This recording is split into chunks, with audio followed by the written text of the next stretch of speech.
border control point over the 5 days of the Chinese New Year will operate round the clock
from coach services. The acting chief secretary will convene a coordinating meeting on border control point arrangements and coordinating arrangements for the different mode of transport. Details will be announced later. Within a very short time, we have reached a consensus with the Shenzhen authorities. The process has been smooth. I would like to thank the leadership of Guangdong Province and Shenzhen Municipal Government and the work of different departments. It shows that we and the Shenzhen side have seen eye to eye in a lot of things, including the experience of visitors of the two sides over the Chinese New Year. Chinese New Year is very important. We work very hard to make sure that you will feel the joy over the festive days. In 2 days, on Thursday, I will attend the TMHK Chief Executive Interactive Question and Answer session. I would like to make use of this session to explore two topics. One is the promotion of mega event economy, and the other one is legislating for Article 23. We've seen wave after wave of mega events which attract visitors from all over the world to Hong Kong. This enhances Hong Kong's business opportunities and competitiveness. It also brings enormous economic benefits, benefiting different sectors, including the hotel industry and the catering industry, as well as the retail industry. For every 1.5 million visitors, they bring around 0.1 percentage point increase in our gross domestic product.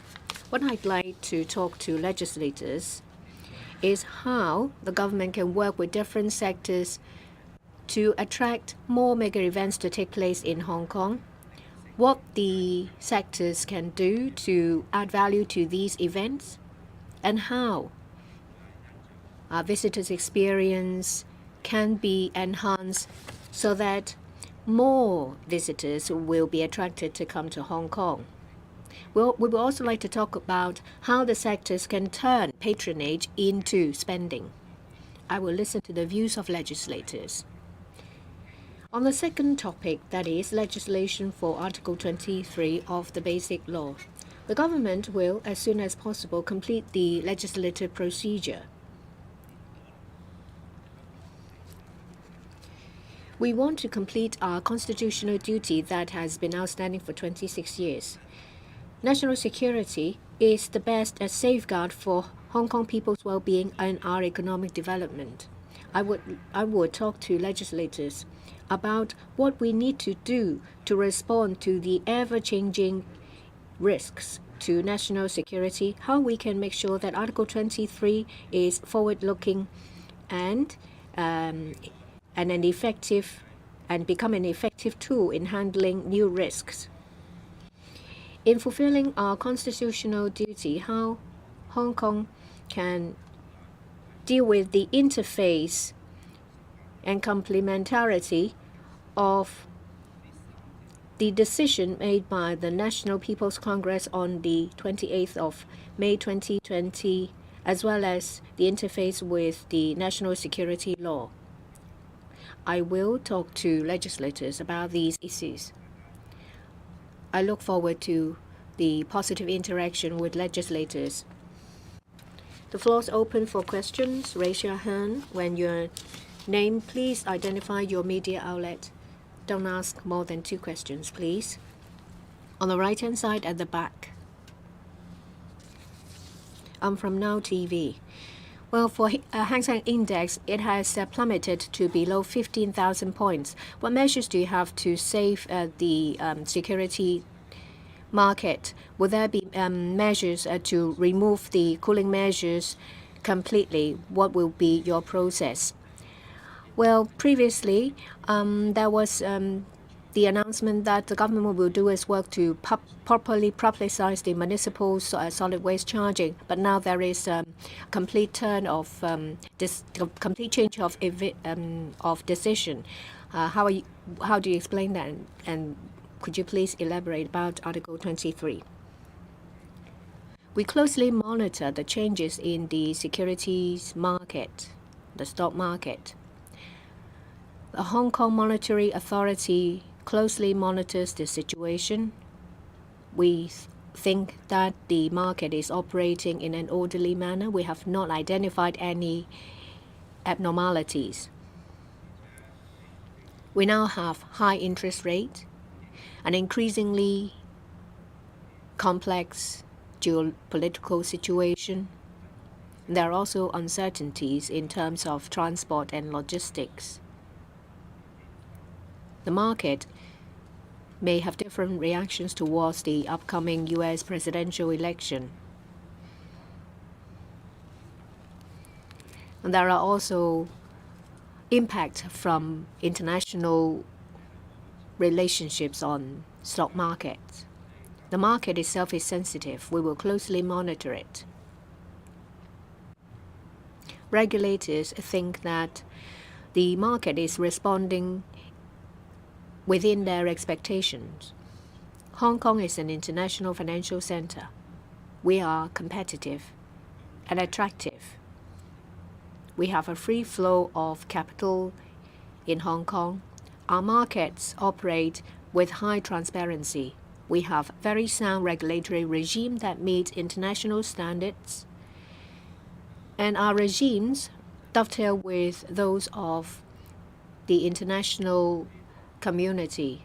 We have a fair, competitive environment. All these are conducive to the operation of financial markets.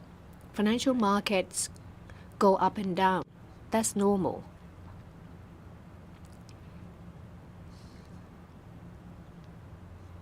When there is volatility, we ask members of the public to be extra cautious when they make their investment decisions. Hong Kong is an international financial center. We are robust in many different aspects. We are an international wealth asset management, private wealth management, a center for hedge funds, and we're also a center for international renminbi transaction center. We're also a center for private equity as well. Under the supporting policy of our country, the one country, two systems, as well as the different connect schemes, we have a strong support for the healthy development of our markets. In terms of development of green technology as well as green finance, we have done some work.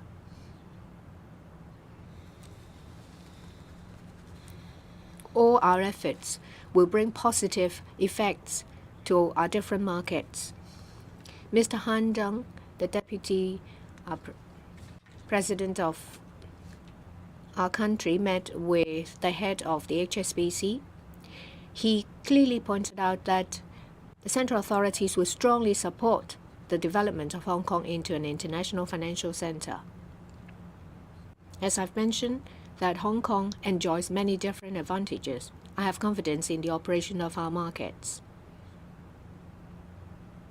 But I must say that market sentiment is rather sensitive these days. So everyone needs to closely monitor the markets and act with caution. Government departments will closely monitor the changes in the market. Regarding municipal waste charging, the government identifies issues, make decisions, and find new solutions. This is a pragmatic approach adopted by the government.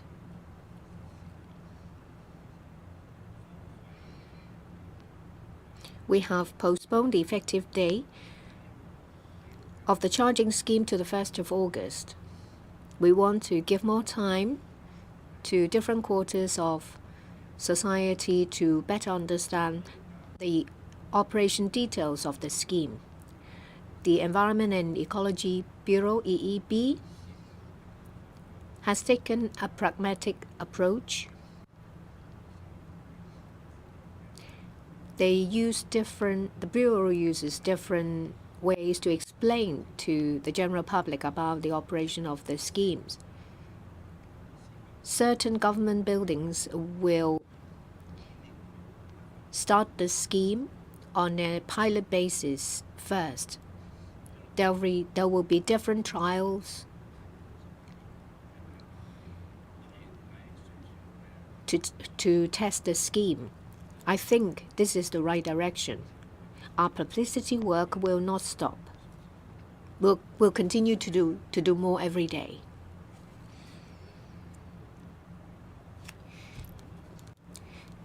The EEB has made it clear that apart from textual explanation, they will make use of audiovisual aids, say for example production of video clips,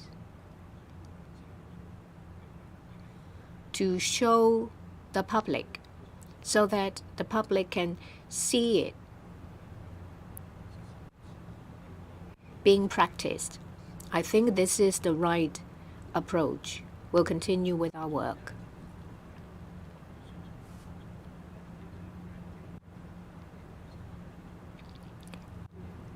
The publicity work is not just undertaken by the EEB.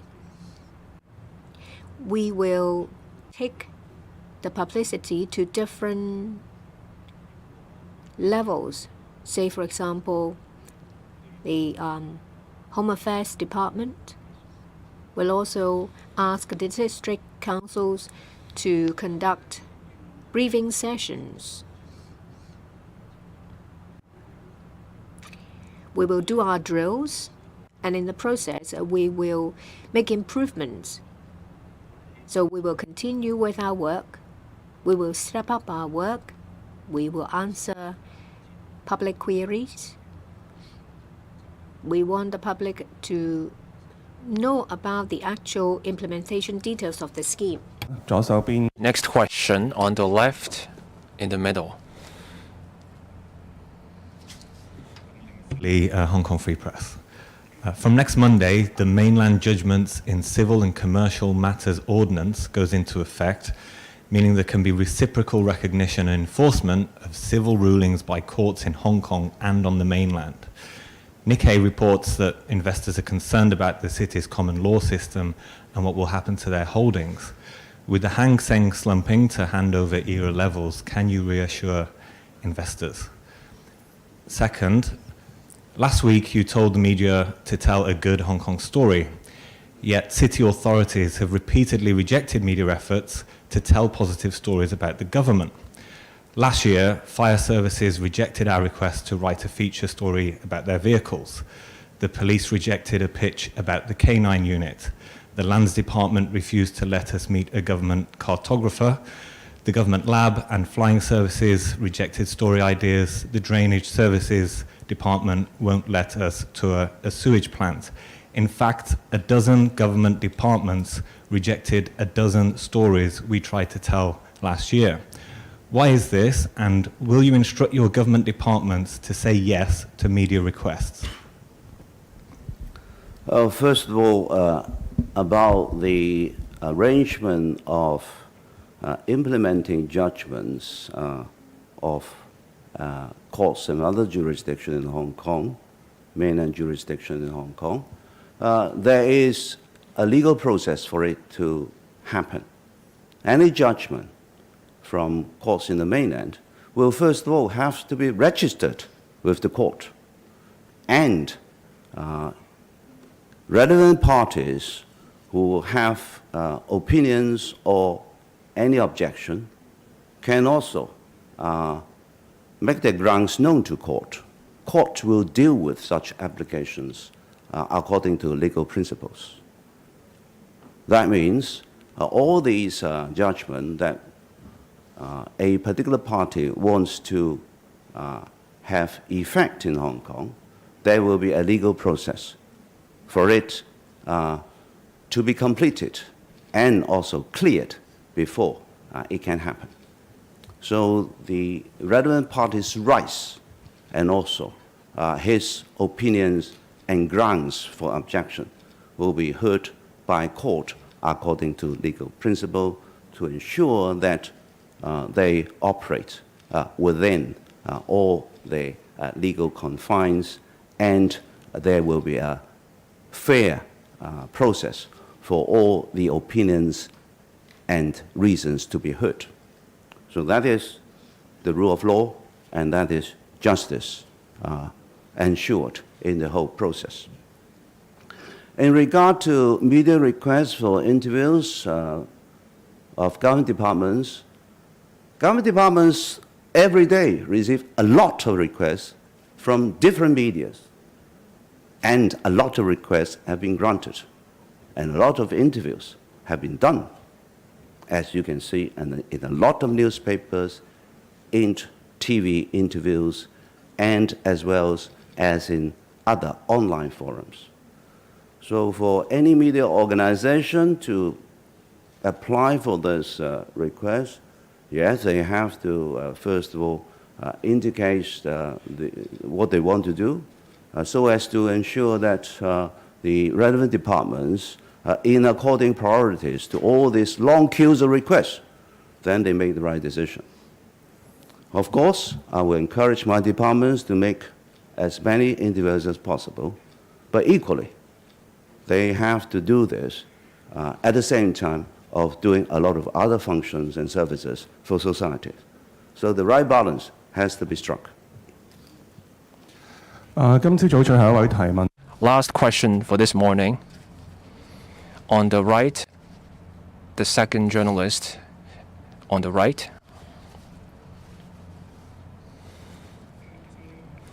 Good morning. I'm from a Hong Kong paper on economics. In Harbin, it's a popular tourist destination. In the 3 days in the new year, the revenue was nearly $6 billion, a record high. You just said that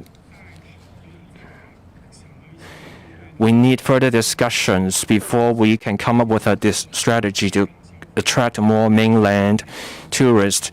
Would that be too late? Is there a better plan? Second question. It's about waste charging.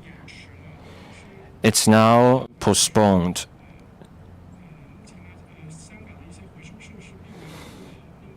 We don't have the recycling facilities in place. Can you tell us about the recycling facilities? Is there room for cooperation with Shenzhen on recycling facilities? We attach importance to tourism. We take a multi-pronged approach. We have the Hong Kong Tourism Board, the Tourism Commission.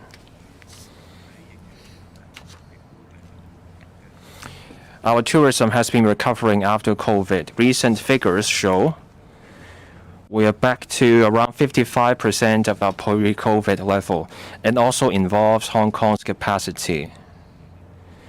We spare no effort in promoting our tourism.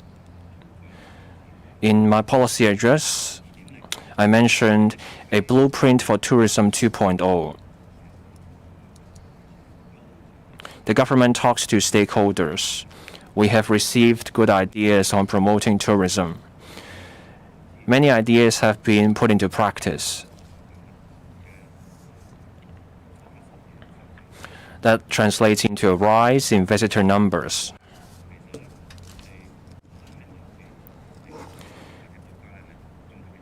Now we have seen rise in visitors from particular places, such as those from the Philippines. Visitors from the Philippines have exceeded pre-COVID levels. It's now at 114% of pre-COVID levels. For those from Thailand, it's now at 104% of our pre-COVID level. So for some places, these visitor numbers have exceeded pre-COVID levels. They come here for different reasons. First, flight numbers. Second, recovery in our capacity. These are factors affecting visitor numbers. Figures are going up in retail and in tourism. That shows we are achieving results in boosting tourism. As we get more of our capacity back, we will see further increases in inbound visitor numbers. We spare no effort in driving tourism. We're working hard on this, and we will keep working hard on this front. In the upcoming interactive Q&A session at TMHK, I will be discussing with lawmakers the events economy. We talk about MICE economy, major events, performances, conventions, other sorts of events.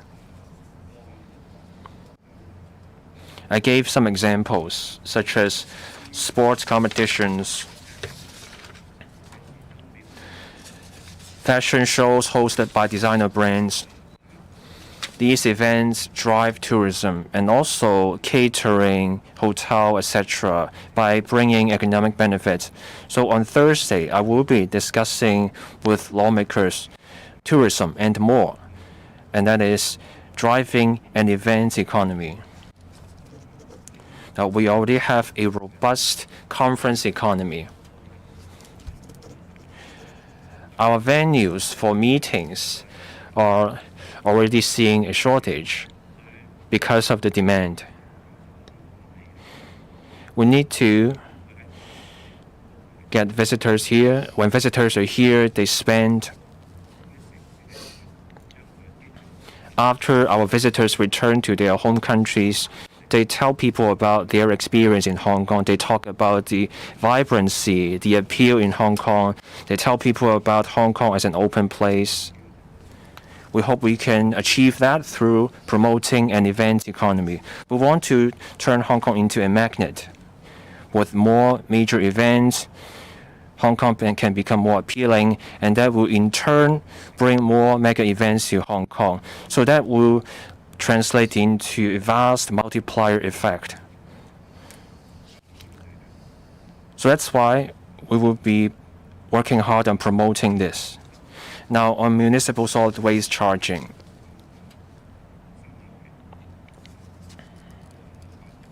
The effective date has been postponed to August 1st. We want to give it more time to familiarize the public about what to do once the scheme takes effect. The bill on solid waste charging has already been passed. So the question is how to execute it. Of course, delivery falls on the shoulder of the government, but we hope the public can cooperate with the government.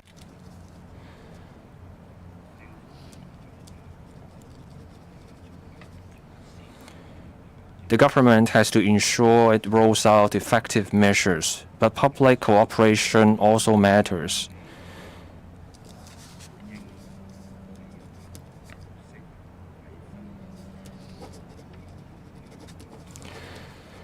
We need public consensus on the need for a green and hygienic environment. I hope the public can see the need for this solid waste charging.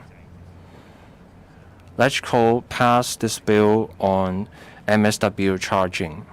So the point now is about delivery. It's about the timing of the execution. The government has to implement the scheme because it's a legislative requirement. We want to do our best. New issues may come up during delivery. I hope people can let us know the issues.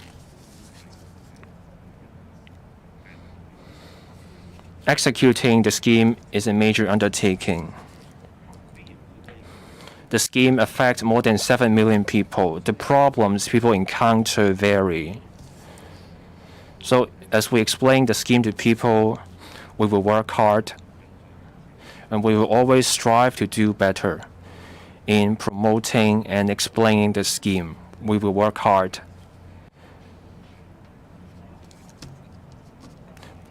But we hope that other stakeholders can also help to familiarize the public with this scheme. It's a scheme that will affect more than 7 million people.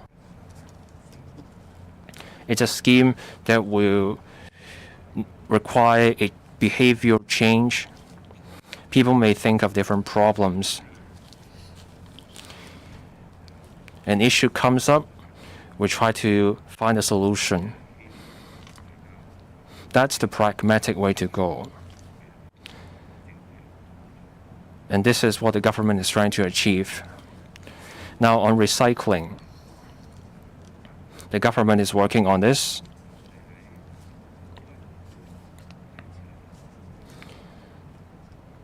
There are recycling spots across district. At housing estate, we have plans to set up collection points. In fact, some housing estates already have such spots in place. We want to create a green, sustainable, and hygienic environment. The waste charging scheme is there to help reduce waste. Separation and recycling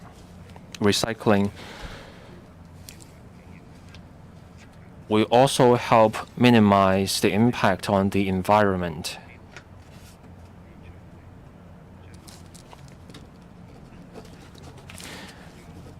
We have a long-term goal, and that is waste reduction and recycling, so that we can achieve the goal of zero landfill. It would take sustained effort over a long term to achieve this goal.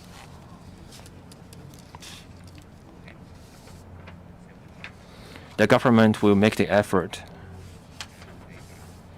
but we also need public understanding. There is a legislative requirement that we need to put this in place. Thank you. That concludes the briefing today. Thank you.